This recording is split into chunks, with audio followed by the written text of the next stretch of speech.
ده يا جماعة عصفور استرالي زي ما انتم شايفين ما شاء الله.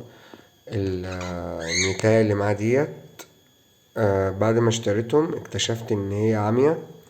في الاول كنا شاكين ان هي عندها احتباس بيضة او كده، فمع الوقت لما كملت بيض وطلعت اكتشفت ان هي ما بتشوفش. ما شاء الله يا جماعة العصفور يعني حاسس بالمشكلة اللي عند مراته، فمش بيدي فرصة لأي حد يقرب من القفص ولا منها. زي ما انتم شايفين هو طلع على ايدي. مسك التليفون كده يا محمد. زي ما انتم شايفين هو طالع بيحمي القفص بأقصى ما يمتلك. زي ما انتم شايفين عشان محدش يقرب لها. طبعا هسيبه هنا دلوقتي، هو مش راضي يسيب ايديا خالص. طب اهدى بس. هوريكم ازاي مش بتشوف يا جماعة.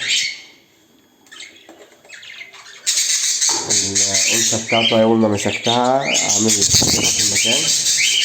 لحظة. زي ما انتم شايفين يا جماعة مبتشوفش خالص. بصوا، غير لما بتحس هي بقى لما بتحس ان حد قريب منها بتحاول تعض، لكن هي بالنظر وكده هي مش شايفة اي حاجة خالص. ده كارتون عايز اخدها مني.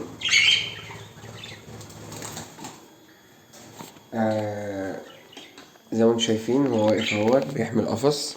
المفاجأة الكبيرة بقى ان هي كانت بيضة ونطلعها، بس للأسف ما قدرتش تحافظ على أكتر من واحدة اهي. مش عارفين بقى، الله أعلم هتطلع بتشوف ولا مش بتشوف.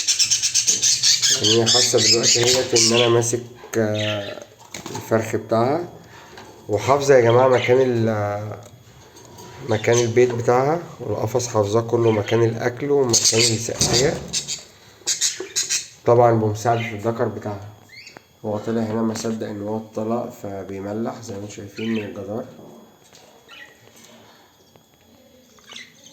ما تنسوش تعملوا تعليق، تكتبوا سبحان الله العلي العظيم، وما تنسوش تعملوا متابعة عشان تشوفوا كل جديد.